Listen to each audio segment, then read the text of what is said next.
Ողջույն սիրելի ընկերներ, խնդրում եմ բացեք երկրորդ Պետրոսի գիրքը, գլուխ առաջին, երկրորդ Պետրոս, գլուխ առաջին, կարդանք 5-ից 7-րդ համարները։ Եվ այս բանի համար ամեն ջանք թափելով ձեր հավատը հարստացրեք առաքինությամբ, առաքինությունը գիտությամբ, գիտությունը շուշկալությամբ, շուշկալությունը համբերությամբ, համբերությունը աստվածպաշտությամբ, աստվածպաշտությունը եղբայրասիրությամբ և եղբայրասիրությունը սիրով։ 1862 թվականին Ամերիկայի քաղաքացիական պատերազմի ժամանակ տեղի ունեցավ շատ հայտնի ճակատամարտ, որը խլեց բազմաթիվ կյանքեր, Շիլոյի ճակատամարտը։ Այսպիսով այս ճակատամարտում հարավի զորքերը հարձակվեցին հյուսիսային նահանգների վրա, հյուսիսային նահանգների դաշնակից զորքերի վրա, և հյուսիսային զորքերը ջախջախիչ պարտություն կրեցին։ Այս ջախջախիչ պարտված մարտից հետո էր, որ հյուսիսային բանակի հրամանատար գեներալ Գրանտին մոտեցավ նրա վրդովված տեղակալ Մակֆերսոնը, ով ասաց. «Գեներալ, ամեն ինչ վատ է։ Մենք կորցրինք հրետանու կեսը և հետևակի 1/3-ը։ Մեր պաշտպանության գիծը կոտրված է և մեր զորքերը հետ են մղվում դեպի գետը»։ Գրանտը չպատասխանեց։ Հետո նրա տեղակալը անհամբեր հարցրեց, թե ինչ է պատրաստվում անել։ «Ինչ անել», բացականչեց գեներալը։ «Իհարկե դասավորեք զորքերի գիծը և հարձակվեք լուսադեմին, նրանք կզարմանան»։ Եվ իրոք, հարավացիները չէին սպասում նման լկտիության։ Նրանք չէին կարող պատկերացնել, որ պարտված բանակը, որը մեծ կորուստներ էր կրել և հետ շպրտվել ճահիճը, կհարձակվի իրենց վրա հենց հաջորդ առավոտյան։ Հարավային զորքերը պատրաստ չէին դրան և փախան առավոտյան 9-ից շուտ։ Մենք նույնպես երբեմն պարտություն ենք կրում մեր հոգևոր կյանքում։ Բայց հաղթանակի միակ ճանապարհը պայքարը շարունակելն է, անկախ ամեն ինչից։ Հենց այստեղ է դրսևորվում հոգևոր աճի հաջորդ որակը, որի մասին այսօր կխոսենք այս քարոզում։ Դա համբերության հատկությունն է։ Հիշեցնեմ, որ մենք սկսեցինք ուսումնասիրել հոգևոր աճի սանդուղքը։ Իսկ առաջին 3 քայլերը արդեն անցել ենք։ Առաքինությունը, որը բարի մղումներ է, այսինքն ցանկություն անելու այն, ինչ հաճելի է Աստծուն։ Երկրորդ քայլը գիտելիքն է, ինչը սինդոնալում թարգմանվում է որպես խոհեմություն։ Ասացինք ավելի ճիշտ թարգմանել որպես գիտելիք։ Սա հունարեն գնոսիս բառն է։ Սա նշանակում է իմանալ, թե ինչն է հաճելի Աստծուն, ինչը ոչ։ Եվ երրորդ քայլը շուշկալությունն է։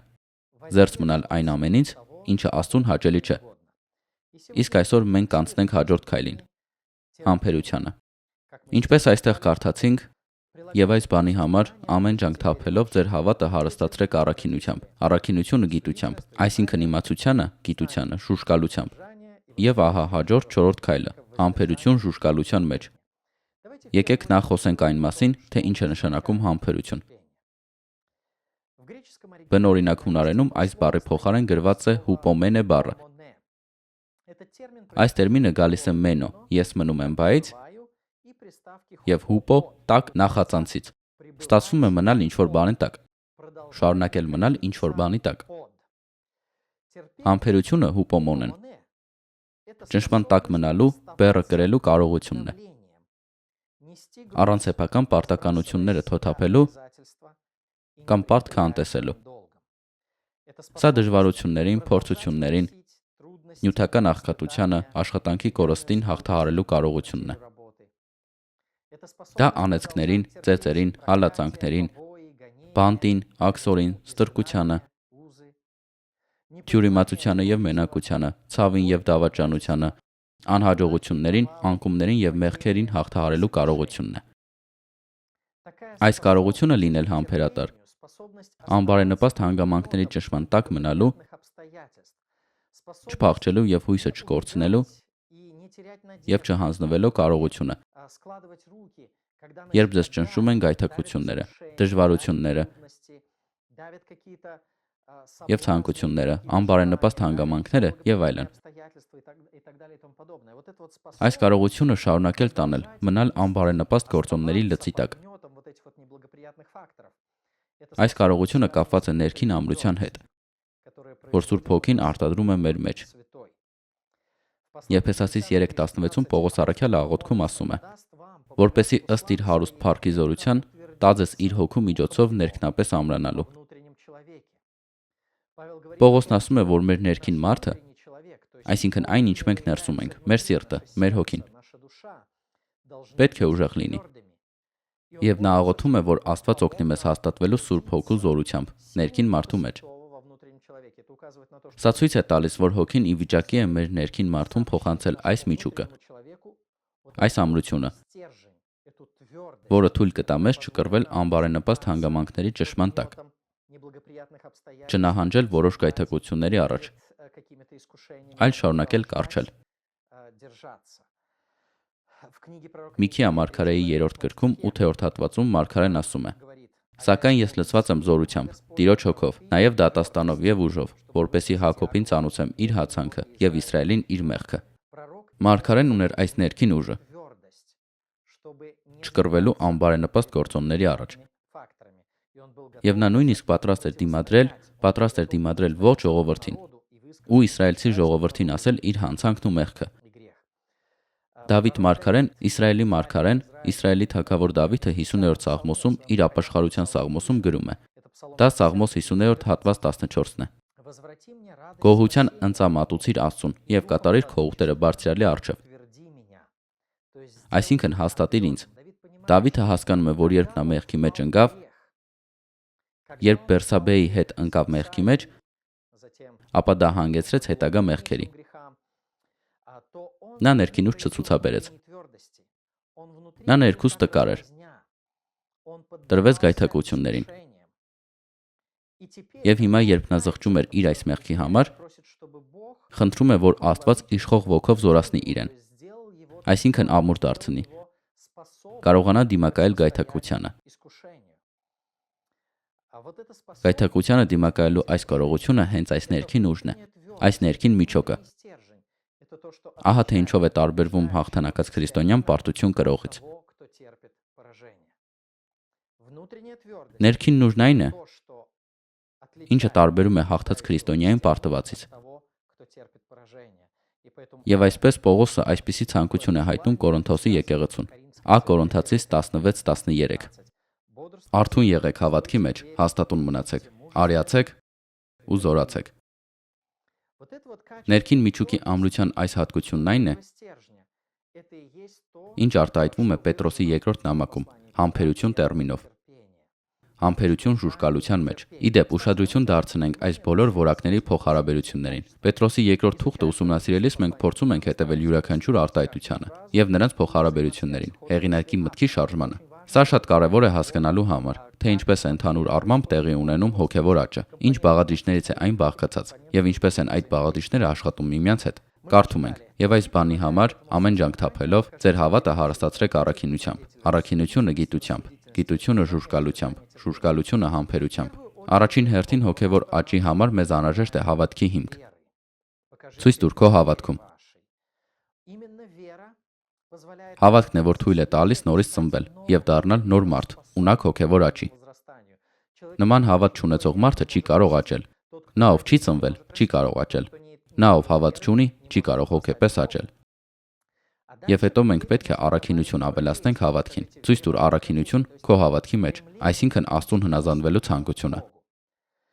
Աստծուն հնազանդվելու ցանկությանը մենք պետք է ավելացնենք գիտելիք։ Գիտելիք Աստծո եւ նրա բնավորության մասին։ Գիտելիք այն մասին, թե ինչն է նրան հաճելի եւ ինչը ոչ։ Աստծո կամքի իմացությանը մենք պետք է ավելացնենք ինքնատիրապետումը։ Եթե մենք ձգտենք հնազանդվել Աստծուն, առաքինությունը, եւ իմանալ, թե ինչն է նրան հաճելի, գիտելիքը, ապա բնականաբար զերծ կմնանք նրանից, ինչը չի հաճեցնում։ Առաքինություն, գիտելիք, ժուժկալություն։ Եվ հիմա, երբ անցնում ենք հաջորդ քայլին, եկեք տեսնենք, թե ինչպես է այն առնչվում այս ամբողջ գործընթացին։ Աստծուն անհաճո բաներին ժուժկալությունը, երրորդ քայլին, պետք է ավելացնել համբերությունը։ Չորրորդ քայլը։ Համբերությունը պահանջվում է հենց ժուժկալության դեպքում, կամ պետք է ավելացնել ժուժկալությունը։ Կարդում ենք. ժուժկալությանը համբերություն։ Այսինքն դուք պետք է շարունակեք համբերատար լինել ժուժկալության այս ակտում։ Երբ մենք ձեռնպա ենք մնում այն բանից, ինչը հաճելի չէ Աստծուն, երբ խուսափում ենք գայթակղություններից, երբ ձգտում ենք չկատարել այն, ինչը Տերը չի պատվիրել մեզ անել,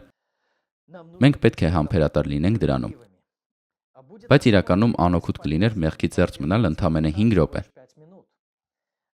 Ինչ օգուտ, եթե 5 րոպե ձեռնպահ մնանք մեղքից, իսկ հետո ընկնենք 6-րդ րոպեին։ Սա մեզ ոչ մի հաջողության կամ արդյունքի չի տանի։ Մեր հոգևոր կյանքը կմնա ճահճում։ Որպեսզի մենք ամուր հիմքերի վրա բարձրանանք եւ հաղթանակ տանենք, պետք է համբերություն ցուցաբերենք ժուժկալության մեջ։ Այսինքն պետք է շարունակել երկար ժամանակ զերծ մնալ չարից։ Այնքան, որքան ժամանակ կպահանջվի։ Մինչև գայթակղությունը չի նահանջի։ Մինչև գայթակղությունները շարունակվում են, մենք պետք է ինքնատիրապետում եւ համբերություն ցուցաբերենք։ Երբ գայթակղությունը նահանջի, այն ժամանակ կարող ենք դադարեցնել համբերության այս հատկությունը։ Ուրեմն վերջ։ Իր գործն արեց։ Պետք է շարունակել զերծ մնալ չարից նույնիսկ այն ժամանակ, երբ դա դժվար է։ Նույնիսկ երբ ուզում ես թողնել։ Երբ հոգիդ ծանրացած է ու սիրտդ ճմլվում է։ Երբ հանգամանքները թշնամական են։ Պետք է շարունակել զերծ մնալ մեղքից, անկախ ամեն ինչից։ Ինչպես գրում է Հակոբոսը, գլուխ 1, հատված 4։ Իսկ համբերությունը թող լիովին գործուն լինի, որպեսզի կատարյալ ու լիարժեք լինեք եւ ոչ մի բանի պակասություն չունենաք։ Տեսեք, քիչ կամ կարճ համբերությունը բավական չէ։ Կարճ համբերությունն իրականում համբերություն չէ, դա համբերության պակաս է։ Երկար համբերություն է պահանջվում մեղքից զերծ մնալու համար։ Այսինքն պետք է շարունակել երկար ժամանակ զերծ մնալ մեղքից, մինչև գայթակղությունը կնահանջի։ Եվ ինչպես գրում է Հակոբոսը, մենք կարդում ենք. իսկ համբերությունը թող լիովին գործուն լինի։ Այսինքն համբերության գործողությունը պետք է ավարտվի հասնելով իր նպատակին։ Այդ ժամանակ է, երբ համբերությունը կհասնի իր նպատակին, երբ գայթակղությունը կնահանջի։ Այն ժամանակ մենք կլինենք հաղթողներ։ Իսկ համբերությունը թող լիովին գործուն լինի։ Այդ ժամանակ մենք հոգեպես հասուն կլինենք, որպեսզի կատարյալ ու լիարժեք լինենք եւ ոչ մի բանի պակասություն չունենանք։ Սա հենց այն է, ինչ անում է հաղթող քրիստոնյան։ Նա համբերություն է ցուցաբերում ժուժկալության մեջ։ Սրա հակառակը 2 Պետրոս 2-րդի անօրեներն են։ 2 Պետրոս գլուխ 2, հատված 20։ Այնտեղ ամբարիշտների մասին ասում է, որ նրանք համբերատարություն չեն ցուցաբերում ժուժկալության մեջ։ Նրանք կարճ ժամանակով զերծ են մնում մեղքից, կարճ ժամանակով մաքրում են իրենց կյանքը, բայց հետո վերադառնում են իրենց նախկին ցանկություններին։ 2 Պետրոս 2:20։ Որովհետև նրանք, ովքեր հեռացել են աշխարհիկ պղծություններից, մեր Տեր ու Փրկիչ Հիսուս Քրիստոսի մասին ունեցած գիտությամբ, բայց դարձյալ նրանց մեջ թաթախվելով պարտվել են, նրանց վախճանը ավելի վատ կլինի, քան նախկինում։ Տեսեք, թե ինչ է ասում Պետրոսը այս անօրենների մասին։ Նրանք նորից խճճվում են մեղքերի մեջ։ Այսինքն կարճ ժամանակով փախել են աշխարհի չարիքից, կարճ ժամանակով են փախել մեղքից, բայց հետո նորից խճճվում են մեղքի մեջ։ Նրանք խճճվում են տերմինն է, որն ունի իր վերջնական տեսքը։ Այսինքն խճճվել են եւ վերջ, չեն կարողանում շարժվել։ Նրանք պարտվում են, այսինքն հանձնվում են ու դադարեցնում պայքարը։ Դա համբերության պակաս է։ Քրիստոնյան եթե անգամ ընկնի ու մեղանչի,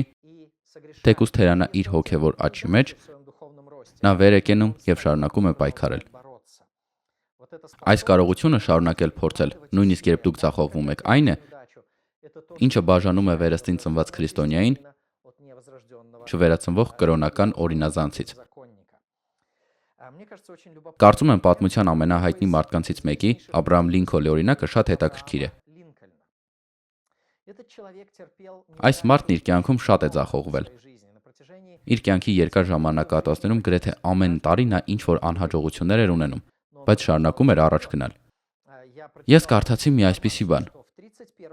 31 թվականին Լինքոլնը ձախողվել է բիզնեսում։ Նրա բիզնեսը սննկացավ։ 32 թվականին նա փորձեց մտնել նահանգի օրենսդիր մարմին, բայց չստացվեց։ Ուրիշը անցավ նրան, չմտավ։ 33 թվականին նա հերթական բիզնես ձախողում ունեցավ։ 34 թվականին նա վերջապես ընտրվել է նահանգի օրենսդիր մարմնի անդամ։ 35 թվականին մահանում է նրա սիրելին, ում հետ նա պատրաստվում էր ամուսնանալ։ Իսկ 36 թվականին նյարդային խանգարում է ապրում։ 38-ին փորձել է խոսնակ դառնալ, բայց չի հաջողվել։ 40 թվականին նա չի կարողացել որակավորվել որպես ընտրվող։ 43 թվականին նա չի կարողացել մտնել կոնգրես։ 46 թվականին ընտրվել է կոնգրեսի անդամ։ 48 թվականին նա կրկին պարտություն կրեց կոնգրեսի ընտրություններում։ 55 թվականին սենատի ընտրություններում պարտվել է։ 56 թվականին նա պարտվել է փոխնախագահի ընտրություններում։ 58 թվականին նա կրկին պարտվել է սենատի ընտրություններում։ 60 թվականին ընտրվել է Միացյալ Նահանգների նախագահ։ Ահա թե ինչ է նշանակում համբերություն։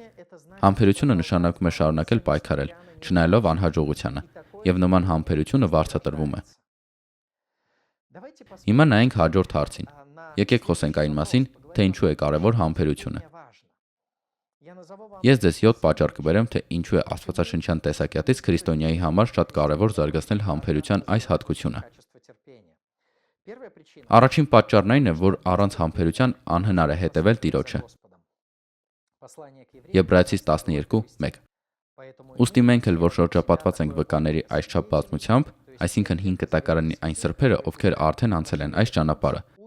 մահացել են եւ այժմ հետևում են մեզ երկնքից։ Ուստի մենք էլ, որ շրջապատված ենք վկաների այսչափ բազմությամբ, դենքցենք ամեն ծանրություն եւ մեղքը, որ մեզ հեշտությամբ է պաշարում։ Այսինքն այն ամենը, ինչը խանգարում է մեզ հետևել Քրիստոսին։ Եվ համբերությամբ ընթանանք մեր առջև բացված մրցավազքում։ Այս հատվածում քրիստոնեական կյանքը համեմատվում է մրցավազքի հետ։ Դաշտ բառը այլ կերպ կարելի է թարգմանել որպես մարզադաշտ։ Մենք կհաղթահարենք մեր առջև դրված հեռավորությունը։ Այստեղ քրիստոնեական կյանքը նման է մրցավազքի, եւ պետք է ասել, որ սա կարճատև մրցավազք չէ։ Մեզանից շատերի համար սա 100 մետր չէ։ Մեզանից շատերի համար դա մարաթոն է, երկար տարածության մրցավազք։ Իսկ մարաթոնյան մրցավազքի ժամանակ հատկապես կարևոր է համբերությունը։ Գալիս է մի պահ, երբ չես կարող ավել վազել։ Գալիս է մի պահ, երբ թվում է, թե չես կարողանում շնչել։ Սիրտդ պատրաստ է կանգ առնելու, եւ կողքի դանակարող ցավ կա։ Ամեն քայլի ոտքերս կապար են զգում, ու ամեն քայլ արվում է կամքի ուժով, եւ կանգ չառնելու, այլ վազելը շարունակելու համար համբերություն է պահանջվում։ Սա բնորոշ է քրիստոնեական կյանքին։ Եկեք համբերությամբ վազենք այս մրցավազքում, որը դրված է մեր առջև։ Առանց համբերության անհնար է հետևել Տիրոջը։ Երկրորդ պատճառը, թե ինչու է համբերությունը կարևոր, որովհետև համբերությունը Սուրբ Հոգու պտուղն է։ Գաղատացիս 5:22-ում, որտեղ Պողոսը թվարկում է բնավորության տարբեր հատկանիշները, որոնք Սուրբ Հոգին արտադրում է մարդու մեջ, դրանց թվում է երկայնամտության հատկությունը։ Սա ցույց է տալիս, որ Աստծուն հաճելի է մեր մեջ զարգացնել այս հատկությունը։ Եթե դա հաճելի է Աստծուն, եթե սա Սուրբ Հոգու պտուղն է, ապա մենք անշուշտ պետք է ձգտենք համբերություն ձեռք բերել Սուրբ Հոգու օգնությամբ եւ նրա զորությամբ։ Երրորդ, համբերությունը կարևոր է, քանի որ դա անհրաժեշտ է ծառայության համար։ Առանց համբերության անհնար է որևէ տեսակի պատասխանատու ծառայություն կատարել։ Առանց համբերության անհնար է մեր կյանքի ընթացքում ծառայություն մատուցել այնպես, որ Տերը գոհ լինի մեզնից։ Եվ երբ նա գա, մենք լսենք. ապրես բարի եւ հավատարիմ ծառա։ Երկրորդ Տիմոթեոս 4:2-ում ասվում է. Երկրորդ Տիմոթեոս 4:2 Քարոզիր Աստծո խոսքը, պատեհ թե անպատեհ առիթով, հանդիմանիր, սաստիր, հորդորիր ամենայն համբերատարությամբ եւ վարդապետությամբ։ Պողոս առաքյալը Տիմոթեոսին տալիս է այս պատվիրանը, որ նա քարոզի։ Երբ հարմար է մարդկանց եւ երբ հարմար չէ, ինչպես ժամանակին, այնպես էլ ժամանակից դուրս։ Այսինքն նա շարունակեց հավատարմորեն կատարել իր ծառայությունը բոլոր ժամանակներում։ Նա ստիպված էր դատապարտել մարդկանց։ Դա միշտ շատ տհաճ է, թե ինչպես մարդկանց դուր չի գալիս մերկացվելը։ Ինչպես է նրանք երբեմն պատրաստ վրեժխնդրի լինել իրենց մերկացնողից։ Իհարկե որոշ մարդիկ։ Նա պետք է արգելեր։ Ոնց չենք սիրում, երբ մեզ արգելում են։ Ինչ դժվար է, ինչ որ մշտական առճակատում է։ Մարգարեները մշտական առճակատման մեջ էին իրենց շրջապատում բոլորի հետ, ամբողջ Իսրայելի ժողովրդի հետ, եւ նրանց չէին սիրում։ Նույն ճակատագիրը ունեցավ Տիմոթեոսը։ Նա ստիպված էր մշտական առճակատում ունենալ եկեղեցու բոլոր մարդկանց հետ։ Նա պետք է հանդիմաներ, արգելեր, հորդորեր, այսինքն համոզեր ու կանչեր մարդկանց։ Եվ այսպես, որպեսզի շարունակեք կատարել այս ծառայությունը եւ չթողնեք, չշրջվեք, չասեք, թող կորչի, կգնամ գործ անելու։ Սա երկայնամտություն է պահանջում։ Պողոսն ասում է. հանդիմանիր, սաստիր, հորդորիր ամենայն համբերատարությամբ եւ վարդապետությամբ։ Մեծ համբերություն է պահանջվում ճշմարտության վրա կանգնելու եւ դժգոհությունների, մեղադրանքների եւ դիմադրության պայմաններում անհարմար ճշմարտության քարոզությունը շարունակելու համար։ Չորրորդ պատճառը. համբերություն է պետք խոստումների կատարումը տեսնելու համար։ Համբերություն է պետք խոստումների կատարումը տեսնելու համար։ Բանն այն է, որ Աստծո խոստումները միշտ չէ, որ կատարվում են մեր կյանքում արագ եւ անմիջապես։ Ավելի հաճախ Տերը գործում է ըստ իր ժամանակացույցի, եւ այս ժամանակացույցը չի համընկնում մեր ժամանակացույցի հետ։ Մենք սպասում ենք խոստման կատարմանը, ահա հենց հիմա։ Հավանաբար հիմա դա պետք է տեղի ունենա։ Բայց Աստված այնպես է կազմակերպում հանգամանքները, որ պատասխանի մեր աղոթքներին եւ կատարի իր խոստումները հենց այն պահին, երբ մեր համբերությունը կարծես թե սպառվում է։ Այս կերպ Աստված համբերություն է զարգացնում մեր մեջ եւ սովորեցնում է վստահել իրեն։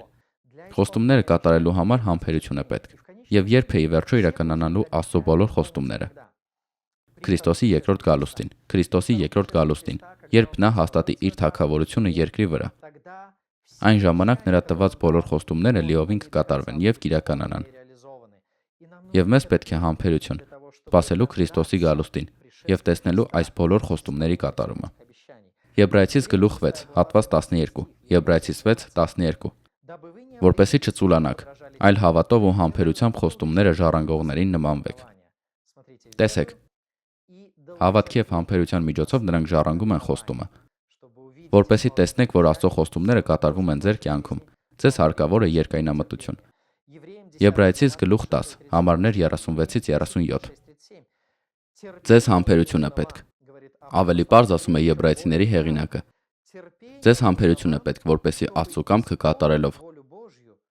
խոստում ստանաք։ Դուք կատարել եք Աստծո կամքը։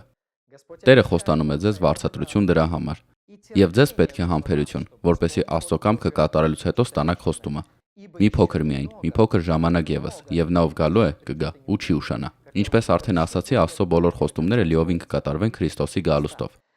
Եվ նա ով գալու է, կգա ու չի ուշանա։ Եվ դուք կստանաք այն, ինչ խոստացվել է։ Եվ դուք պետք է համբերեք դեռ մի փոքր ժամանակ, եւ նա ով գալու է, կգա եւ չի ուշանա։ Սա այն է, ինչ ասում է առաքյալը։ Քիչ, շատ քիչ։ Սա մեզ համար է, քրիստոնյաների մեծամասնության համար։ Եկեղեցու պատմության ընթացքում սա նշանակում է նրանց ողջ երկրային կյանքը։ Որովհետև Տերը գիտի միայն թե երբ իր ծրագրում, իր ժամանակացույցում տեղի կունենա Քրիստոսի երկրորդ գալուստը, եւ մեզանից շատերը եկեղեցու պատմության սրբերի մեծ մասը անկասկած իրենց ողջ կյանքը ապրեցին սպասելով Քրիստոսի գալուստին։ Ուստի համբերություն է պետք, որպեսզի Աստծո կամքը կատարելով ստանաք խոստացվածը։ Հաջորդ, 5-րդ պատճառը, թե ինչու է համբերությունը կարևոր, այն է, որ հոգևոր պտուղը չի աճում առանց համբերության։ Հոգևոր պտուղը չի աճում առանց համբերության։ Ինչպես երկրի պտուղները, երբ հողագործը հող է մշակում, տնկում, համբերություն է պետք։ Երբ հողը հերկել է, երբ հացահատիկը գցել է, երբ այս հատիկը ջրում է, չգիտեմ կամ ինչպես է նայում, երբ տնկել է բույսեր, ծառեր եւ այլն։ Պտուղը սովորաբար չի հայտնվում հաջորդ առավոտյան։ Պտղի գալուն սպասելու համար մեծ աշխատանք եւ մեծ համբերություն է պետք։ Ղուկասի ավետարանում 8-րդ գլխում 15-րդ հատվածում խոսվում է հոգևոր պտուղի մասին։ Ղուկաս 8:15։ Իսկ այն պարարտ հողի մեջ եղողները նրանք են, որ բարի ու հոժար սրտով լսելով խոսքը ընդունում են ու համբերության պտուղ են տալի։ Տեսեք ինչպես են պտուղ տալիս, համբերության մեջ։ Հոգևոր պտուղը համբերություն է պահանջում։ Շատ հետաքրքիր է, որ այս խոսքերը մենք գտնում ենք Սերբնացանի առակի համատեքստում։ Իրականում դա առակ է 4 տեսակի հողի մասին, իսկ հողի առաջին 3 տեսակները վերաբերվում են անհավատ մարդկանց։ Սրանք տարբեր տեսակի անհավատ մարդիկ են։ Սրանք մարդիկ են, ում ընդհանրապես չի հետաքրքրում ավետարանը։ Դա տրորված ճանապարհ է, որտեղ սերմը 1 սանտիմետր անգամ ներս չի թափանցում։ Մարդիկ, ովքեր ընդհանրապես չեն հետաքրքրվում ավետարանով։ Երկրորդ տեսակի հողը ծանծաղ հողն է, քարքարոտ, որտեղ սերմը արագ ողբոջում է, բայց արմատ չունենալու պատճառով մնում է առանց պտուղի։ Եվ այս մարդիկ համբերություն չունեն։ Նրանք համբերություն չունեն սпасելու ու այդ պտուղը տալու։ Հողի հաջորդ տեսակը փշոտ հողն է, որը փշերի մեջ է ընկել։ Եվ փշերը մեծացան եւ խեղդեցին սերմը։ Սրանք մարդիկ են, ովքեր շատ հեշտությամբ տարվում են։ Այո, նրանք տարվեցին ավետարանով, բայց հետո մի ուրիշ գիրք եկավ եւ նրանց հետաքրքրությունը մի կողմ քաշեց, եւ նրանք հեռացան ավետարանից եւ մոռացան դրա մասին։ Այս մարդիկ նույնպես անհամբեր են։ Նրանց պակասում է նաև Աստծո խոսքի մեջ մնալու եւ Աստծո խոսքի այս հողը մշակելու համբերությունը։ Բայց 4-րդ տեսակ հողը լավ հողն է, որը վերջում տալիս է փրկության պտուղը։ Սրանք այն մարդիկ են, ովքեր քրիստոնյա են, վերստին ծնված, ովքեր հայտնվում են Տիրոջ հետ դրախտում։ Քրիստոսի առակում միայն այս տեսակի հողն է բնորոշվում համբերությամբ։ Նրանք համբերության պտուղ են տալիս։ Եվ հենց համբերության հատկությունն է, ավետարանի համբերությունը, նեղ ու փշոտ ճանապարհին հետևելու համբերությունը, Աստծո պատվիրանները կատարելու համբերությունը, Աստծո խոսքը կարդալու, ըմբռնելու, ուսումնասիրելու համբերությունը, քրիստոնեական ճանապարհին համբերությունը։ Ահա թե ինչով է տարբերվում ճշմարիտ քրիստոնյան, որը կհաղթի նրան, ով նահանջում է, եւ նրան, ով երբեք չի ճանաչել Քրիստոսին։ Այնպես որ պտուղ տալու համար համբերություն է պետք։ 6-րդ պատճառը. համբերությունը հոգևոր հատկության նշան է։ Բ Կորինթացիս 6:4-ում ասվում է. Այլ ամեն ինչում ինքներդ ձեզ ներկայացրեք որպես Աստծո սպասավորներ, մեծ համբերությամբ նեղությունների, վշտերի եւ չարչարանքների մեջ։ Երբ Պողոսը նկարագրում է Աստծո ծառաների առանձնահատկությունները եւ ասում է, որ ինքը եւ իր գործընկերները ամեն ինչում որպես ծառաներ են, առաջին բանը, որ նա նշում է, համբերությունն է։ Ամեն ինչում մենք մեզ ընդունում ենք որպես Աստծո ծառաներ, մեծ համբերությամբ։ Երբ նա խոսում է նույն Բ Կորինթացիսում իր առաքելության նշանների մասին, նա առաջին տեղում դնում է համբերության որակը։ Նույնիսկ նախքան նշանները, հրաշքները եւ զորությունները։ Բ Կորինթացիս 12:12։ Բայց առաքյալ լինելու նշանները կատարվեցին ձեր մեջ ամենայն համբերությամբ, նշաններով եւ հրաշքներով ու զորություններով։ Այսպիսով համբերությունը հոգևոր հատկության նշան է։ Եվ եթե Տերն ասում է, որ հոգեպես հասուն մարդուն բնորոշ է համբերությունը, ապա սա մի բան է, որին մենք բոլորս անպայման պետք է ձգտենք։ Դե եւ վերջապես վերջին 7-րդ կետը։ 7-րդ պատճառը, թե ինչու է կարևոր համբերությունը։ Քանի որ համբերությունը ի վերջո ձեզ կտանի երջանիկ արդյունքի։ Համբերությունը ձեզ կբերի երջանիկ արդյունքի։ Եվ ես հավանաբար կասեի, որ միայն համբերությունը ձեզ կտանի դեպի երջանիկ արդյունք։ Եթե համբերություն չցուցաբերեք, ուրեմն չեք սպասի այս երջանիկ արդյունքին։ Հռոմեացիներ 5-րդ գլուխ, հատվածներ 3-5։ Հռոմեացիներ 5:3-5։ Եվ ոչ միայն այսքանը, ասում է Պողոսը, այլ նաև նեղությունների մեջ ենք բարձենում գիտենալով, որ նեղությունը համբերություն է բերում, համբերությունը փորձառություն։ Այստեղ օգտագործվում է հունարեն բառ, որը նշանակում է փորձություն, ապացույց։ Այսինքն, երբ մեկը հաջողությամբ անցնում է փորձությունը, եւ դրանով ապացուցում է, որ նա անկեղծ է, նա իրական է։ Այսպիսով համբերությունից է գալիս այդպիսի փորձը։ Փորձությունից հույսը։ Եթե հաջողությամբ անցել ես փորձությունը, ապա սիրտը զորանում է այն բանով, որ դու Աստծո հույսն ունես։ Իսկ հույսը չի ամաչեցնում, որովհետև Աստծո սերը սփռված է մեր սրտերի մեջ Սուրբ Հոգու միջոցով, որ տրվեց մեզ։ Այս հույսը ձեզ կտանի լավ արդյունքի։ Դուք չեք մնա ամոթի մեջ, վստահելով Աստծո սիրուն, որը սփռված է ձեր սրտերում Սուրբ Հոգու միջոցով։ Տեսեք, համբերությունը ի վերջո հանգեցնում է նրան, որ դուք չեք մնա ամոթով։ Բայց եթե համբերություն չցուցաբերեք, ապա այս շղթան չի ավարտվի։ Եվ դուք կմնաք ամոթով։ Որն է տարբերությունը ճշմարտությունից հեռացած մարդու միջև։ Դե օրինակ ժայռոտ հողը, հիշում եք, այո, հոգեպես ծանծաղ մարդիկ, ովքեր հոգևոր արմատ չունեն եւ հետեւաբար արագ հեռանում են, կամ հեշտությամբ տարվող մարդուց։ Ինչով են նրանք տարբերվում իրական վերստին քրիստոնյայից։ Համբերությամբ, այո, եւ Աստծո դատաստանին ժամանակ չի ամաչի այն քրիստոնյան, ով համբերություն է դրսևորել հետևելով Տիրոջը։ Մարդ, ով ժամանակավորապես հետևել է Քրիստոսին, բայց ընկել է համբերության պակասից, ամաչելու է։ Այսպիսով համբերությունը չափազանց կարևոր է, քանի որ այն ի վերջո ձեզ կհանգեցնի երջանիկ արդյունքի։ Այժմ նայենք այս քայլի հետ կապված սխալներին։ Ամեն դեպքում, երբ մենք ուսումնասիրում ենք հոգևոր աճի այս սանդուղքը, մենք յուրաքանչյուր քայլին ուշադրություն ենք դարձնում, թե որտեղ են որոշ մարդիկ սխալվում։ Անտեսելով այս քայլը կամ ինչ-որ կերպ սխալ իրականացնելով այն։ Համբերության այս քայլի հետ կապված կա մեկ հիմնական սխալ։ Համբերության փուլի հետ կապված հիմնական սխալներից մեկը չարդարացված սպասումներն են։ Չիրականացված ակնկալիքները։ Սա այն է, երբ մարդիկ ամեն ինչ շատ հեշտ եւ արագ են ուզում։ Այսինքն դրանք կարելի է պատրանքներ անվանել։ Ոմանք պատրանք ունեն, որ արագ կլուծեն իրենց բոլոր խնդիրները եւ առանց դժվարությունների ու գայթակղությունների կգա անամպ կյանքը։ Բայց սա որպես կանոն պատրանք է, քանի որ ողջ քրիստոնեական կյանքը պայքար է։ Ոմանք մտածում են, հուսով են, պատրանքներ ունեն, որ հիմա մի փոքր ջանք կգործադրեն եւ օրինակ մի քանի շաբաթից մեղքի հետ կապված իրենց բոլոր խնդիրները լիովին կլուծվեն։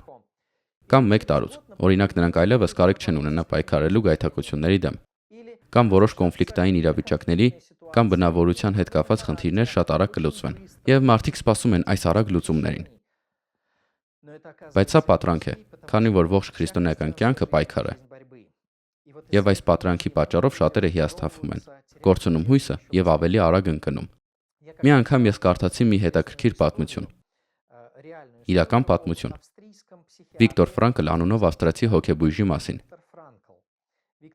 Վիկտոր Ֆրանկլը, ով երկրորդ համաշխարհային պատերազմի ժամանակ գերմանական համակենտրոնացման ճամբարներում էր։ Սկզբում Թերեզիենշտադ, ապա նրան տեղափոխեցին Օսվենցիմ, ապա Դախաուի ճամբարներից մեկը։ Նրա կինը տեղափոխվել է Բերգեն-Բեսլեն համակենտրոնացման ճամբար եւ մահացել այնտեղ։ Ֆրանկլի հայրը մահացել է Թերեզիենշտատում, թոքային այտուցից։ Նրա մայրը սպանվեց Օսվենցիմում եւ նա կորցրեց գրեթե ամբողջ ընտանիքը։ Որքան հիշում եմ, միայն նրա քույրն է ողջ մնացել։ Համակենտրոնացման ճամբարում գտնվելու ժամանակ Վիկտոր Ֆրանկլը, լինելով կրթությամբ մասնագիտությամբ պրոֆեսիոնալ հոգեբույժ, ուստի համակենտրոնացման ճամբարում գտնվելու ժամանակ Վիկտոր Ֆրանկլը հոգեբանական օգնություն է կազմակերպել բանտարկյալներին։ Իհարկե ճամբարի ղեկավարությունից թաքուն, SS-ից թաքուն։ Նա փորձում էր բանտարկյալներին օգնել չխելագարվել, չկորցնել ապրելու կամքը։ Պարզապես փորձում էր նրանց հոգևոր աջակցություն ցուցաբերել։ 1945 թվականին համակենտրոնացման ճամբարից ազատվելուց հետո նա գրում է գիրք «Ասել կյանքին այո» հոգեբանական համակենտրոնացման ճամբարում վերնագրով, եւ այս գրքում նա նկարագրում է մի շատ հետաքրքիր դրվագ։ Նա առանց անձի անունը նշելու, միայն իր անվան առաջին տառով գրում է F։ Գրում է F, սա մարդու ենթադրյալ անունն է։ F-ը իմ ավագ ղեկավարը, շատ հայտնի կոմպոզիտոր եւ լիբրետիստ, մի անգամ գաղտնի խոստովանեց ինձ. Ես ուզում եմ ձեզ մի բան ասել, բժիշկ։ Ես տարօրինակ երազ տեսա։ Ձայնն ինձ ասում էր, որ ես կարող եմ ամեն ինչ հարցնել, որ ես պետք է միայն ասեմ այն, ինչ ուզում եմ իմանալ, եւ ես կստանամ իմ բոլոր հարցերի պատասխանը։ Ինչ եք կարծում, ինչ հարցերի։ Ես ուզում եմ իմանալ, թե երբ կավարտվի պատերազմը։ Ես ուզում եմ իմանալ, երբ կավարտվի պատերազմը ինձ համար։ Դուք հասկանում եք, բժիշկ, միայն ինձ համար։ Ես ուզում եմ իմանալ, թե երբ ենք մենք մեր ճամբարը ազատագրվելու եւ մեր տանջանքների վերջը։ Վիկտոր Ֆրանկլը այնուհետև նկարագրում է, թե ինչպես է իրեն հարցրել. երբ եք տեսել այս երազը։ 45-ի փետրվարին նա պատասխանեց. այն ժամանակ մարտի սկիզբն էր։ Իսկ ինչ պատասխանեց ձեր երազի ձայնը։ Մարտի 30-ին։ Երբ F-ն ինձ պատմեց իր երազը, այս հեղինակը հոգեբույժը ավելի ուշ բացատրում է։ Նա գրում է. երբ F-ը ինձ պատմեց իր երազը, նա դեռ լի էր հույսով եւ վստահ, որ երազի ձայնը իրեն ասած ճշմարտություն է։ Բայց երբ խոստացված օրը սկսեց մոտենալ, ճակատից մեր ճամբար հասած լուրերից պարզ դարձավ, որ դժվար թե մեր ճամբարը ազատագրվի խոստացված օրը։ Մարտի 29-ին F-ը հանկարծակի հիվանդացավ եւ նրա ջերմությունը կտրուկ բարձրացավ։ Մարտի 30-ին կանխատեսում էր, որ պատերազմը ու նրա տառապանքը կավարտվի։ Նա զառանցեց եւ կորցրեց գիտակցությունը։ Նա մահացավ մարտի 31-ին։ Արտակնապես թվում էր, թե նա մահացել է տիֆից։ Իսկապես, կարելի է անել հետևյալ դիտարկումը. եթե մարդը անիրատեսական ակնկալիքներ է կառուցում, ապա նա իրեն դատապարտում է հիասթափության եւ ի վերջո հույսի կորստի։ Եվ նույնիսկ կարող է մահանալ։ Այդպես է նաև հոգևոր կյանքում։ Հոգևոր կյանքում, եթե անիրատեսական ակնկալիքներ ունենաք, ապա կհիասթափվեք։ Այս անիրատեսական սպասումները կոչվում են պատրանքներ։ Պատրանքը, որ 1-2 ամսից կվերանա ալկոհոլի կամ թմրանյութի հանդեպ իմ փափագը։ Պատրանքը, որ 6 ամսից կազատվեմ սեռական ոլորտում գայթակղություններից։ Պատրանքը, որ իմ բնավորությունը արմատապես կփոխվի 1 տարում։ Պատրանքը, որ 2-3 տարի հետո իմ ընտանեկան հարաբերությունները դառնալու են կատարելության մոդել եւ բացարձակապես ոչ մի ընտանեկան խնդիր երբեք չի առաջանա։ Բայց սրանք բոլորն էլ շատ դեպքերում անիրատեսական սպասելիքներ են։ Այսինքն պատրանքներ։ Եվ եթե մենք նման անիրատեսական ակնկալիքներ կառուցենք, ապա ամենայն հավանականությամբ հակված կլինենք կորցնել հույսը, հանձնվել եւ ավելի արագ ընկնել մեղքի մեջ։ Ցավոք սրտի ես շատ դեպքեր եմ տեսել, երբ տարբեր քրիստոնյաներ ունեցել են շատ տարբեր պատրանքներ, երբ կառուցել են անիրատեսական ակնկալիքներ, պատրաստ չլինելով երկարատև համբերության, ավելի երկար համբերության, քան կցանկանային։ Բայց հիշեք, որ քրիստոնեական կյանքը 100 մետրանոց վազք չէ, դա մարաթոն է։ Ուստի պետք է պատրաստվել երկար կյանքի, երկար պայքարի, մեղքից երկարատև զերծ մնալու եւ այն ամենից, ինչը Աստծուն հաճելի չէ, երկար համբերություն։ Ցույց տվեք համբերություն ժուշկալության մեջ։ Ոմանք կարող են ասել, այո, ես հիմա հասկանում եմ, թե ինչու է կարևոր համբերությունը։ Ես տեսնում եմ, որ մեղքից զերծ մնալով ես պետք է համբերություն ցուցաբերեմ աստվածպաշտության հասնելու համար, որպեսզի հասնեմ հաջողությունների հոգևոր աճի մեջ։ Բայց երբ նայում եմ ինքս ինձ, չեմ տեսնում համբերատար լինելու ունակություն։ Որտեղից կարող եմ համբերատար լինելու ուժ ստանալ։ Համբերություն կարծես թե չկա։ Այսպիսի մի երգ կա։ Մեր երգչախումբը մի անգամ երգել է. Աստված, համբերություն տուր։ Մեզանից շատերը պատրաստ են երգել այս երգը. Աստված, մեզ համբերություն տուր։ Բայց թվում է, թե հորիզոնում համբերություն չկա։ Թվում է, թե մենք դեռ բավարար համբերություն չունենք։ Ինչը կօգնի ձեզ հասնել համբերության։ Ես ձեզ մի քանի խորհուրդ կտամ, մի քանի խորհուրդ։ Դրանք նույնպես կլինեն 7-ը, քանի որ մինչև այս 7-ը պատճառ կար։ 7-ը երևի իմ սիրելի թիվն է, կամ ինչ որ բան, բայց իրականում պատահական է այդպես ստացվել։ Ես ձեզ 7 խորհուրդ կտամ, թե ինչպես հասնել համբերության։ Նախ պատրաստ եղեք փորձություններին եւ նեղություններին։ Պատրաստ եղեք փորձություններին եւ նեղություններին։ Բանն այն է, որ համբերությունը ոչ մի տեղից չի հայտնվում։ Համբերությունը վակուումում չի առաջանում։ Անհնար է քո մեջ համբերություն զարգացնել, եթե չես զբաղվում որոշ դժվարությունների,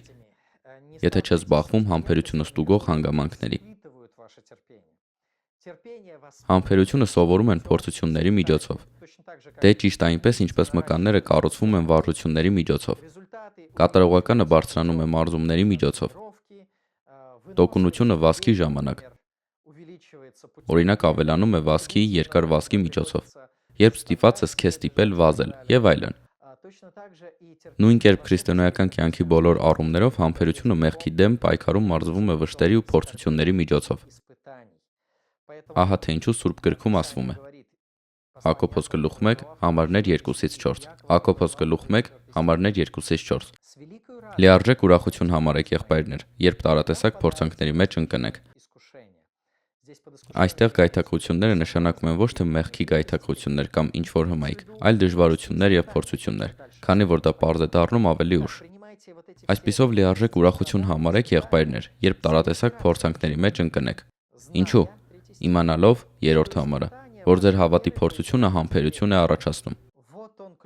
Ահա գաղտնիքը, ահա բանալին։ Ձեր հավատքի փորձությունը համբերություն է ծնում։ Համբերությունը զարգանում է, երբ այն փորձարկվում է։ Իսկ համբերությունը թող լիովին գործուն լինի, այսինքն մինչև վերջ հասցնի նպատակին։ Քանի դեռ այս փորձությունը շարունակվում է, որպեսզի կատարել ու լիարժեք լինեք եւ ոչ մի բանի պակասություն չունենաք։ Պողոս առաքյալը նույն բանն ասում է հռոմեացիներին ուղղված իր նամակում։ Հռոմեացիներ 5, համարներ 3-5։ Եվ ոչ միայն այսքանը, այլ նաեւ նեղությունների մեջ ենք բարձենում, գիտենալով, որ նեղությունը համբերություն է բերում։ Նեղությունը համբերություն է բերում։ Համբերությունը չի բխում ուրախությունից։ Համբերությունը չի բխում հաջողությունից։ Համբերությունը չի գալիս, երբ ամեն ինչ անամպ է ու լավ։ Համբերությունը գալիս է, երբ վիշտ ենք ունենում։ Եվ ուրեմն, եթե ինչ-որ դժվարություններ, տառապանքներ, փորձություններ, վիշտեր ես ապրում, եթե գիշերը արտանում ես, որովհետև անհանգիստ մտքերը քեզ հանգիստ չեն տալի, եթե կանգնում ես սուտ մեղադրանքների, եթե բախվում ես թյուրիմացության, եթե քեզ ինչ-որ անախորժություն է պատահում, ասենք գործը ձախողվում է, որոշ խնդիրներ են առաջանում ընտանիքում եւ այլն։ Մտածեք, երևի թե այս հանգամանքների միջոցով Տերը ուզում է ձեր մեջ ծաղիկ դնել։ Գեղեցիկ ծաղիկ, համբերության ծաղիկը, որը անհրաժեշտ պայման է հաջող հոգևոր աճի եւ հաջող հոգեվոր կյանքի համար։ Այսպիսով պատրաստ եղեք համբերության եւ վշտի։ Երկրորդ խորհուրդը. նայեք Քրիստոսին, նայեք Քրիստոսին։ Եբրայեցիս թուղթ, գլուխ 12, համարներ 1-3։ Ուստի մենք էլ, որ շրջապատված ենք վկաների այսչափ բազմությամբ, տեն գցենք ամեն ծանրություն եւ մեղքը, որ մեզ հեշտությամբ է պաշարում, եւ համբերությամբ ընթանանք մեր առջև բացված մրցասպարեզում։ Հիշում եք, որ այսօր մենք նշեցինք այս համարը, երբ ասացինք, որ Քրիստոսին հետևելը քրիստոնեական կյանքի այս մրցավազքը համբերություն է պահանջում։ Եկեք համբերությամբ վազենք այս մրցավազքում, որը դրված է մեր առջև, բայց մնացած հատվածները մենք չենք կարդացել։ Նայենք հավատի զորագլխին ու այն կատարողին, Հիսուսին։ Երբ մենք վազում ենք քրիստոնեական կյանքի այս մարաթոնյան մրցավազքը, եւ մենք պարզապես ուզում ենք կանգ առնել, քանի որ դա չափազանց դժվար է։ Ինչը կօգնի մեզ կանգ չառնել։ Մենք պետք է նայենք Հիսուս Քրիստոսին, որովհետեւ մեր Թագավորը, ով հետևում է մեր մրցավազքին, ով դատավորն է այս մարզադաշտում, քրիստոնեական կյանքի այս մրցույթում, ում ձեռքից մենք կստանանք մրցանակը։ Մեր Թագավորը ինքը մի անգամ վազեց այս մրցավազքում։ Նայեք հավատքի զորագլխին ու այն կատարողին, Հիսուսին, որն իր առջև դրված ուրախության փոխարեն խաչը հանձն առավ եւ ամոթը արհամարելով Աստծու աթոռի աջ կողմում նստեց։ Ուրեմն նրա մասին մտածեք, ով մեղավորների կողմից իր դեմ այնպիսի հակառակություն կրեց, որպեսզի դուք չհոգնեք եւ չհուսահատվեք, որպեսզի չհյուծվեք, չթուլանաք, ճանապարհին կանգ չառնեք։ Մտածեք Քրիստոսի մասին, ով համբերեց մեղավորների նման ծաղրանքին։ Եթե նա տառապեց, մենք նույնպես պետք է տառապենք։ Եթե նա համբերեց նախատիքը, ապա երբ մեզ նախատում են, մենք նմանվում ենք Քրիստոսին։ Եթե Քրիստոս իր առջև դրված ուրախության փոխարեն խաչը հանձն առավ, ապա մենք այս աշխարհի ուրախության ու հաճույքների փոխարեն պետք է պատրաստ լինենք նրա հետ խաչին դիմանալու։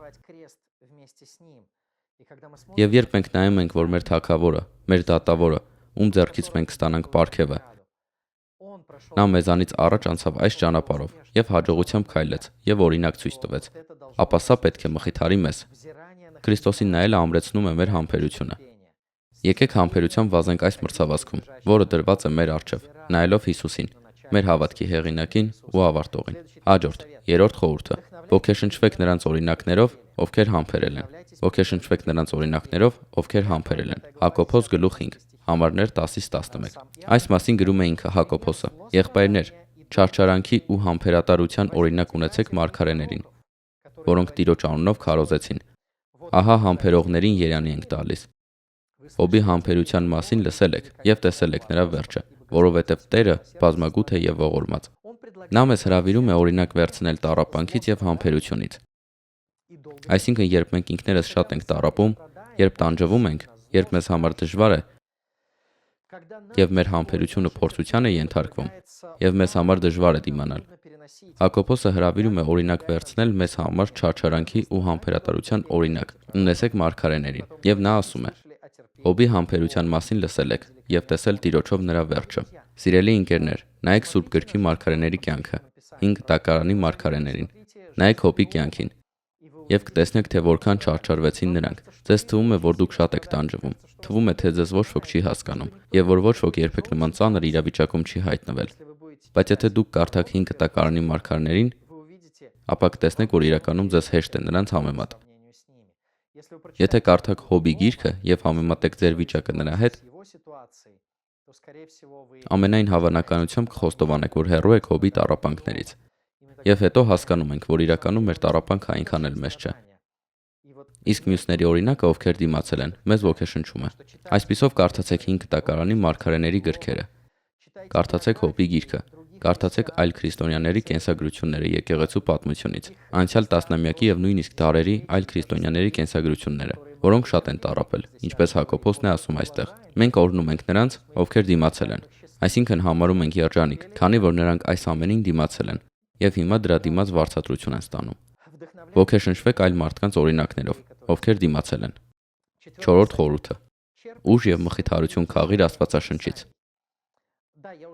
Այո, ես արդեն քաջալերել եմ ձեզ նայելու մարգարեների կյանքին եւ կարդալ Հոբի գիրքը։ Բայց իրականում դուք կարող եք մխիթարվել ամբողջ Սուրբ գրությունից, քանի որ այն լի է ճշմարտություններով, որոնք օգնում են մեզ մեր տառապանքների մեջ եւ ամրացնում մեր համբերությունը։ Հռոմեացիս 15-րդ գլուխ, հատված 4, Հռոմեացիս 15:4։ Ինչ որ գրվել է մեր սովորելու համար է գրվել, որպեսզի համբերությամբ եւ գրքերի մխիթարությամբ հույս ունենանք։ Տեսեք, այն ամենը ինչ գրված է, Պողոս առաքյալն այստեղ խոսում է ամբողջ Սուրբ գրքի մասին։ Այն ամենը ինչ գրվել էր նախկինում, գրվեց մեզ համար, որպեսզի մենք հույս ունենանք համբերության եւ մխիթարության ամբողջ Սուրբ գրքից։ Ուրեմն մնացեք Սուրբ գրության մեջ եւ կարդալիս մխիթարվեք Աստվածաշնչից։ Հաճախ իմ կյանքում, երբ ես ինչ-որ վիշտ, տառապանք եմ ապրել, երբ այն շատ է ծանրացել հոգուս վրա, ես ուղղակի բացում եմ Սուրբ Գիրքը, կարդում աղոթքով եւ այնուհետեւ Սուրբ գրքի յուրաքանչյուր տող այս դժվարին պայմաններում նոր իմաստ է ստանում։ Կյանքի է գալիս առանձնահատուկ, թվացial պայծառ, նոր կյանքով, խաղում է վառ գույներով։ Հատկապես ավելի կարևոր է դառնում, որովհետև Սուրբ գրքի միջոցով Աստված մեզ ավելի շատ է մխիթարում։ Մխիթարության ուժքաղիր Սուրբ գրությունից 5-րդ խորհուրդը. զորացեք Աստծո խոստումների հանդեպ հույսով։ Ամբողջ Սուրբ գրքից, նաև հատուկ ձևով, սա կարելի է առանձնացնել նույնիսկ որպես առանձին դասակարգում։ Հատկապես զորացեք ձեզ Աստծո խոստումների հանդեպ հույսով։ Դուրս գրեք այս խոստումները, խորեք այս խոստումների շուրջ։ Ձեր հավատքը հենեք այս խոստումների վրա։ Ամուր կանգնեք Աստծո խոստումների հիմքի վրա, որովհետև այնտեղ, որտեղ հույս կա խոստումների վրա, այնտեղ համբերությունը զորանում է։ Ա Թեսաղոնիկեցիներ 1:3։ Միշտ հիշում ենք ձեր հավատքի գործը, ձեր սիրո աշխատանքը եւ ձեր հույսի համբերությունը։ Ուշադրություն դարձրեք այս հույսի համբերություն արտահայտությանը։ Ինչ որ մեկի կամ ինչ որ բանի համբերություն, որը պատկանում է հույսին։ Այսինքն, որտեղ հույս կա, այնտեղ էլ համբերություն է հայտնվում։ Համբերությունը ստեղծվում է հույսով։ Եթե մենք կորցնենք հույսը, եթե կորցնենք հույսը Աստծո եւ նրա խոստումների հանդեպ, ապա համբերությունը անմիջապես կվերանա, այն կխորշի։ Եթե հույս չկա, համբերությունը անմիջապես անհետանում է։ Եթե կա ամուր հույս եւ վստահություն, ապա կարելի է շատ երկար դիմանալ։ Ուստի զորացեք Աստծո խոստումների հանդեպ ունեցած ձեր հույսով։ Նաև Հռոմեացիների մեջ Պողոսը գրում է. Հռոմեացիներ 8-րդ գլուխ, 25-28 համարներ։ Սակայն եթե ինչ-որ չենք տեսնում, նրա հույսն ունենք, ապա համբերությամբ սպասում ենք։ Երբ հույս չկա, մենք չենք սպասում եւ համբերություն չենք ցուցաբերում։ Որովհետեւ եթե հույս չկա, ուրեմն ուզում ես միանգամից հանձնվել։ Սակայն եթե ինչ-որ չենք տեսնում, նրա հույսն ունենք, ապա համբերությամբ սպասում ենք։ Նմանապես Հոգին օգնում է մեզ մեր թուլությունների մեջ։ Սուրբ Հոգին նաև զորացնում է մեր համբերությունը եւ օգնում մեզ մեր թուլությունների մեջ, հաղթահարելու գայթակղությունները եւ փորձությունները։ Նա բարեխոսում է մեզ համար, նույնիսկ երբ մենք ինքներս չգիտենք, թե ինչի համար պետք է աղոթենք, քանի որ մեզ պակասում է իմաստությունը։ Մենք չգիտենք, թե ինչ խնդրել տվյալ իրավիճակում։ Կան այնպիսի շփոթեցնող իրավիճակներ, այնքան դժվար է, որ չգիտես։ Սրա մասին խնդրեմ, թե նրա մասին։ Խնդրեմ Աստծուն, որ դա արագ մատուցի, թե խնդրեմ, որ էլ ավելի շարունակի։ Խնդրեմ Աստծուն կանգնեցնել որոշ թշնամիների,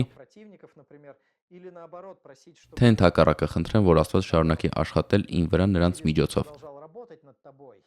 Նման հանգամանքներում միշտ խելամտություն է պակասում։ Եվ փառք Աստծո, որ նրա Հոգին, Սուրբ Հոգին, երբ մենք չգիտենք, թե ինչի համար պետք է աղոթենք, այստեղ չի ասում, որ դադարում ենք աղոթել կամ չենք աղոթում։ Ոչ, այստեղ ասում է, որ մենք ուղղակի չգիտենք ինչի համար, բայց Սուրբ Հոգին բարեխոսում է մեզ համար, բառերի համար չափազանց խոր հառաչանքներով։ Բայց գիտենք, որ ամեն ինչ գործակից է լինում նրանց բարիքի համար, ովքեր սիրում են Աստծուն եւ կանչված են նրա կամքով։ Հատված 28։ Սա նույնպես Աստծո խոստումն է։ Մենք կարող ենք զորանալ այս խոստման հույսով, բայց գիտենք, որ ամեն ինչ գործակից է լինում նրանց բարիքի համար, ովքեր սիրում են Աստծուն եւ կանչված են նրա կամքով։ Եվ այդ դժվարությունը, որի մեջ դուք այժմ գտնվում եք, այն դժվարությունները, որոնք դուք այժմ ապրում եք, այդ գայթակղությունները, որոնց դեմ դուք այժմ պայքարում եք, նրանք նույնպես լավ են աշխատում, եթե սիրում եք Տիրոջը։ Վստահեք այս խոստումին։ Ձեր հույսը ամրացնելու համար։ Երբ հույս ունենք չտեսածի վրա, ուրեմն համբերությամբ սպասում ենք։ Հաջորդ 6-րդ խորհուրդը։ Փնտրեք Տիրոջ հետ միասնության եւ ներդաշնակության կյանք։ Փնտրեք Տիրոջ հետ միասնության եւ ներդաշնակության կյանք։ Երկրորդ Թեսաղոնիկեցիս գլուխ 3, հատված 5։ Իսկ Տերը թող ձեր սրտերը ուղղի դեպի Աստծո սերն ու Քրիստոսի համբերությունը։ Իրականում համբերությունը գալիս է Աստծուց, իսկ համբերության ուժը տրվում է նրանից, եւ Տերը ձեր սրտերը կուղի դեպի համբերություն։ Նա կարող է դա անել։ Կողոսացիներ 1:11 Նրա փառքի զորությամբ ամբողջովին զորացած, ամեն համբերություն։ Որտեղից ենք մենք ուժ ստանում համբերության համար։ Նրա փառքի զորությամբ ամբողջովին զորացած։ Աստծո զորությամբ եմ զորանում։ Համբերությունը գալիս է Աստծուց։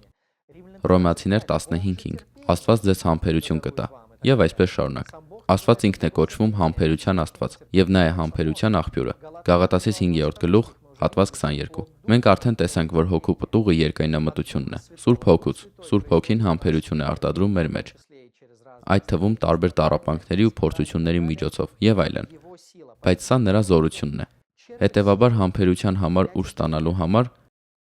պետք է ապրել Տիրոջ հետ միասնության եւ ներդաշնակության մեջ, Աստվածաշնչի եւ աղոթքի միջոցով հաղորդակցվել նրա հետ, հավատքով գիտակցել նրա ներկայությունը, աղոթքով դիմել նրան, չլինենք ամբարիշներ, ովքեր չեն մտածում Աստծո մասին,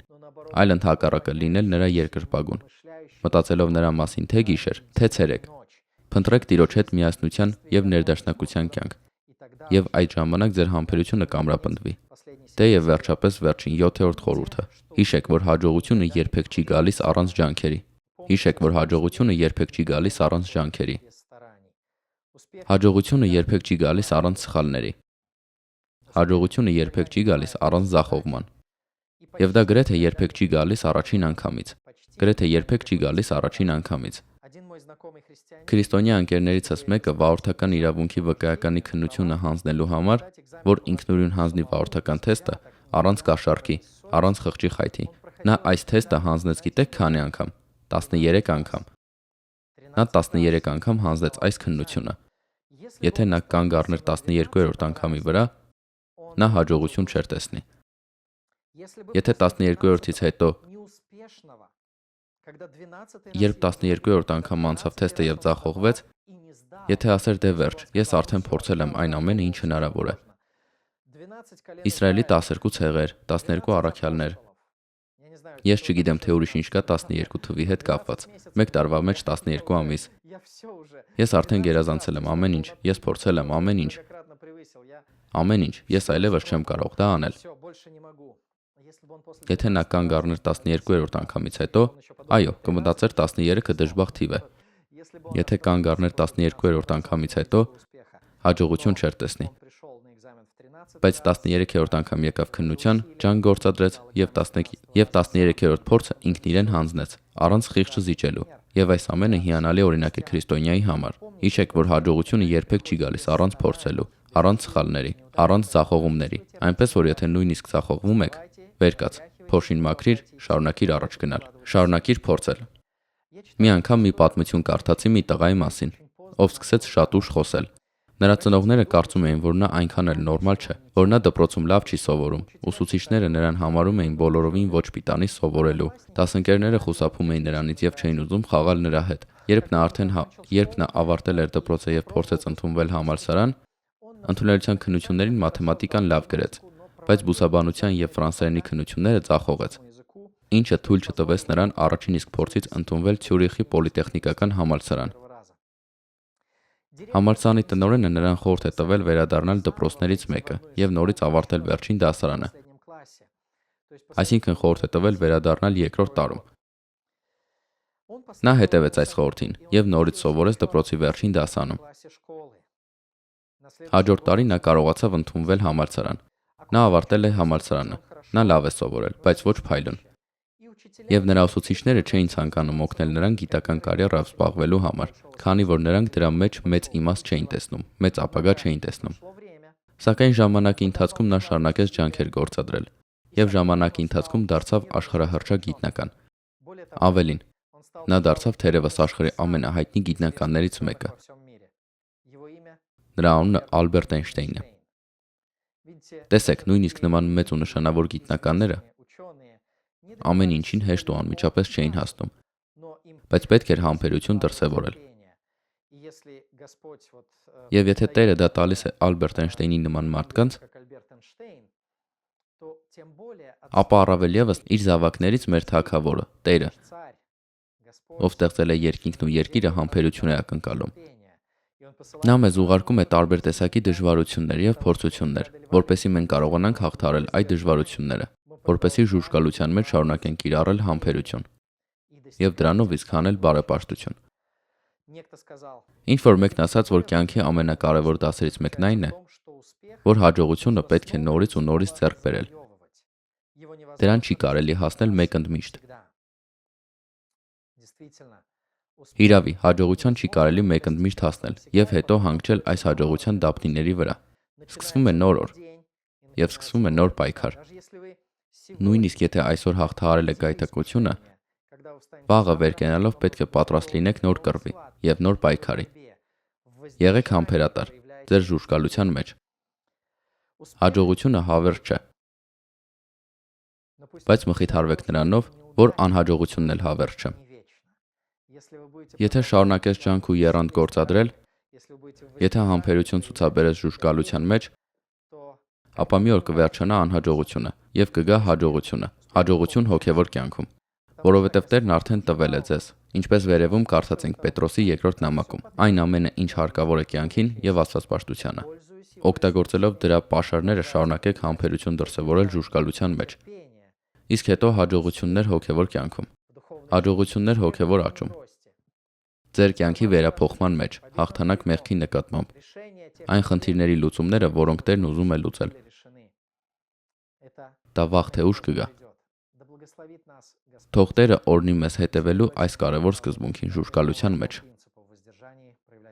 Եկեք աղոթենք։ Տեր, մենք մեր սրտից շնորհակալություն ենք հայտնում քեզ։ Մեզ հոգևոր աճի սկզբունքները սովորեցնելու համար։ Դու մեզ ցույց ես տալիս, որ հաջողությունը հոգևոր աճի եւ բարեպաշտության մեջ ինքնին չի գալիս։ Չի գալիս առանց ջանքերի, առանց ժուժկալության եւ առանց համբերության այս ժուժկալության մեջ։ Օգնիր մեզ լինել համբերատար։ Մենք խնդրում ենք, որ դու ամրացնես մեր համբերությունը Սուրբ Հոգու զորությամբ։ Գիտենք, որ դու կառաջնորդես մեզ տարբեր փորձությունների միջով։ Մենք գիտենք, որ դա այն ճանապարհն է, որը դու պատրաստել ես։ Սա այն ծրագիրն է, որ դու պատրաստել ես քո բոլոր երեխաների համար։ Որտեւ միայն խոր զավակներն են մնում առանց պատժի։ Բայց դու ծեծում եւ պատժում ես քո յուրաքանչյուր որդուն, որպեսզի սովորեցնես համբերություն եւ աճեցնես արդարության խաղաղ պտուղը։ Օգնիր մեզ համբերությամբ վազել այն մրցավազքը, որը դրված է մեր առջև, նայելով մեր Տեր Հիսուս Քրիստոսին։ Թող համբերության այս գեղեցիկ ծաղիկը աճի մեր կյանքում եւ նրա բույրը քեզ ուրախություն պատճառի եւ հաճելի լինի։ Ամեն։ Աստված օրհնի ձեզ։